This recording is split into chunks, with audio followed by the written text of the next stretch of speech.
After 7 years marked by chaos and the devastation of the Great Tribulation ruled by the Antichrist, a powerful angel takes the Great Babylon, a futuristic city created by the beast, and throws it into the sea, declaring that it will never be found again. Then, the land of Megiddo is prepared to be the scene of the last battle of all.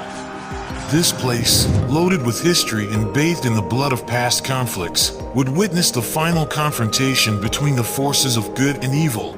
Meanwhile, in the great throne, there was a voice of a multitude, like the roar of many waters worshiping God, and rejoicing because the wedding of the Lamb and his wife had finally arrived. The wife is represented by the faithful church, and she has been granted to be dressed in linen, elegant and radiant. But in the darkest moment, when hope seemed lost on earth, heaven opened wide, and a ray of divine light descended.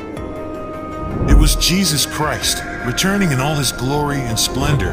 His eyes were like flames of fire, and he had many crowns on his head, accompanied by heavenly armies brighter than the sun. He was dressed in clothes dyed in blood and was called the Word of God. His presence was like a beacon of hope, dispelling darkness with just his words. At that moment, the Antichrist gathered his army to fight against the one riding the horse along with his army.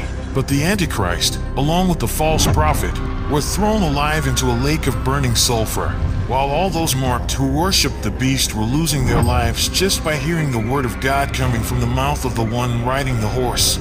At that moment, all the birds began to feast on their flesh.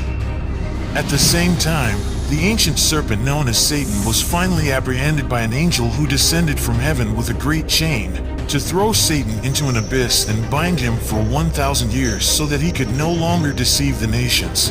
After that, Jesus Christ established his kingdom on earth, in the camp of the saints and the beloved city, giving a respite to the creation that had suffered so much.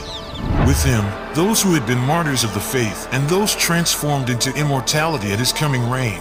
The earth flourished like never before, the swords turned into plows, and the wolf lay down next to the lamb. At the end of the 1,000 years of peace, Satan is released from his prison for a brief moment, gathering Gog and Magog, symbols of the final forces of evil, and an army for the final battle against the saints and the beloved city. However, their rebellion was quickly extinguished with divine speed, as the fire from heaven descended and consumed the rebels.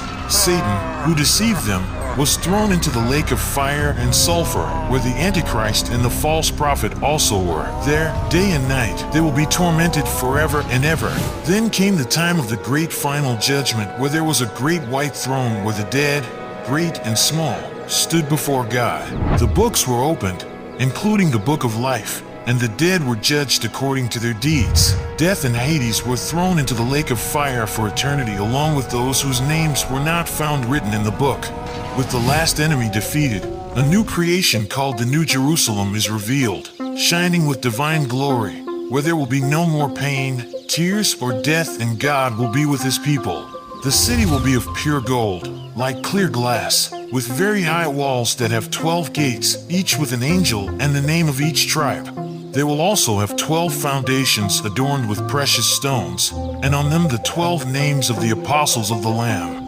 In the city there will be a clean river of life-giving water, shining like crystal, flowing from the throne of God and of the Lamb. There will be no need for sun and moon, because the light of his presence illuminates all of eternity.